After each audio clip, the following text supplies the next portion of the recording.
MSTB001 サンダーボルトガンダム。サンダーボルトガンダムは漫画機動戦士ガンダムサンダーボルトの後日談に登場する機体です。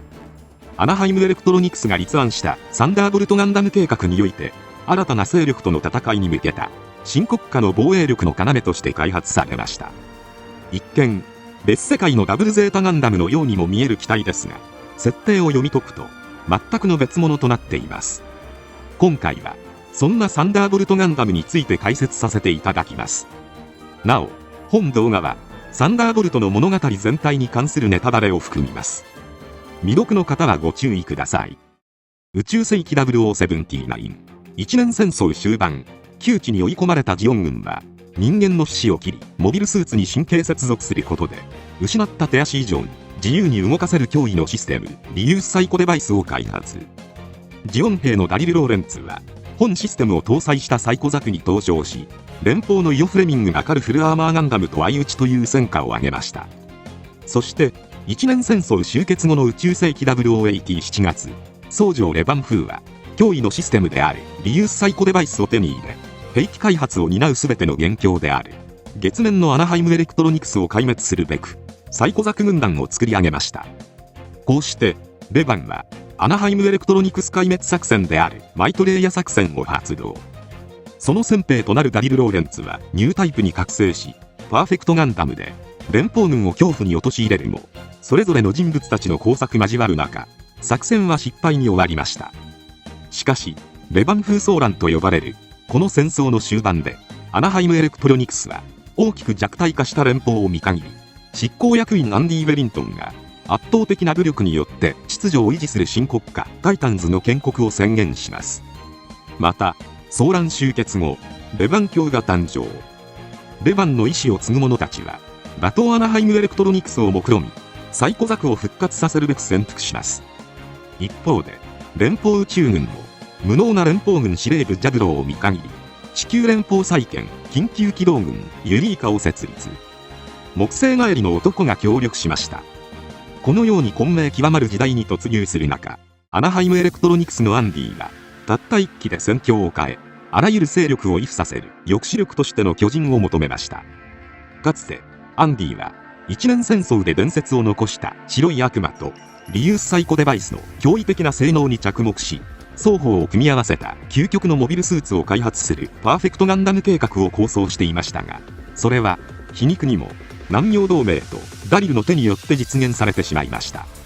しかし結果的にニュータイプが狩る高性能モビルスーツがたった一機で戦況を変えたという事実を目の当たりにしたアンディが、南洋同盟のパーフェクトガンダムや地球連邦軍のパーフェクトジオングに対抗し得る究極のモビルスーツ開発計画サンダーボルトガンダム開発計画を推し進めました。こうしてタイタンズの防衛力の要として、またチームサンダーボルトの専用機として設計されたのが MSTB001 サンダーボルトガンダムとなります。サンダーボルトガンダムはタイタンズに合流したイオ・フレミング少佐、リリー・シレーナ準尉、そしてレバン風型クローンのカリストの3名からなるチームサンダーボルト専用の暗号機で RX78 を彷彿とさせる白い外装をまとっています。しかし RX78 と異なり、タイタンズのマークを除いて青色が排除されており、いわゆるトリコロールカラーではない純白の巨人としての異様を誇ります。本機最大の特徴はガンダムタイプとしては異例の巨体にあります。バックパックを除いた頭頂高だけで33メートル。正史の機体だと同時代のゼータとダブルゼータガンダムが頭頂高約20メートル、サイコガンダムやクイーンマンサが約40メートルなので、いかに大型の機体かがわかるのではないでしょうか。ちなみにサンダーボルト版パーフェクトジオングのサイズは不明ですが、イラストを見る限りプロペラントタンクを除いてもパーフェクトガンダムの2倍はありそうなので、タンク抜きで40メートルくらいはありそうです。そのためパーフェクトガンダムとパーフェクトジオングの良いとこ取りを目指した機体とわかります。そんな本機には複座式サイコミュシステムが採用されました。これはイオが機体の基本操縦を担当、リリーが索敵と火器管制を担当、そしてカリストがサイコミュシステムとアイフィールドの制御を担当するというもの。このように3名がそれぞれの役割に特化してトリオセッションすることで、単独のパイロットでは不可能な高次元の戦闘能力を発揮します。なお、コックピットは2つあり、頭部にはカリストが登場し、腹部にイオとリリーが登場します。本機にはダブルゼータガンダムのようなコアブロックシステムは搭載されていませんが、頭部と腹部コックピットブロックは分離することが可能です。なお、漫画の描写から腹部コックピット形状はパーフェクトジオングと同型のタイプのようになっているようです。そのため全天周囲モニターが採用されており、さらに戦闘時にはコックピットブロック内にジェルを満たすことで衝撃を吸収する機構が採用されていると思われます。また様々な名機の技術が惜しみなく投入されています。まず頭部と胸部コックピットブロックには接収されたパーフェクトジオングのコンポーネントが組み込まれています。そのため頭部にはガンダムらしいツインアイだけではなくモノアイも組み込まれており、ジオングの面影を残しています。つまりもしこの物語が描かれた日にはジオにスイカバーして倒した後、このダブルゼータヘッドがジオングのように顔だけで飛び回るシーンが見れる可能性があるということになります。本機は実戦配備を急いだために一部の装甲形状が簡略化されており、剣部や股関節部のフレームがむき出しになっています。しかし本機のコンセプトは格闘戦ではなく一撃必殺の高速戦闘とされているため、汎用性の高いガンダムというよりもジオングの思想が強いと思われます。機動力はフルアーマーガンダム譲りの大型バックパックと高出力スラッガーを搭載しているため、大型機とは思えない高い運動性能を誇ります。またサンダーボルトガンダムは重爆撃機形態 TBG ボマーへの変形機構を備えています。このボマーという名称は全長が大型爆撃機並みのサイズになることから与えられました。デザインのモチーフはかつてのガンダムのサポートメカ G アーマーという設定ですが、先端部はイクセスガンダムのコックピットブロックのような形状になっており、さらにスペリオルガンダムの下半身の名称が G ボマーなので、変形時はスペリオルガンダムの衣装も取り入れられているように感じられます。ちなみに漫画内では本世界のダブルゼータガンダムが登場していないので、開発がどうなっているか不明でしたが、同時期にダブルゼータガンダムも開発が進められていると設定されているので、本機はサンボル界のアナハイムエレクトロニクス製モビルスーツの技術の粋を集めた機体と言っても過言ではありません。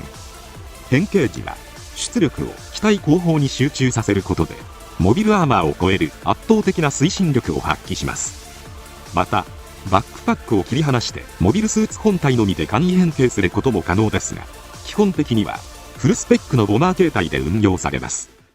武装面では1機で艦隊を壊滅させることを想定しているため、圧倒的な火力を搭載しています。まずバックパックには2門のメインキャノンを装備しています。両腕には蛍光武装としてリニアレールガン2門を装備。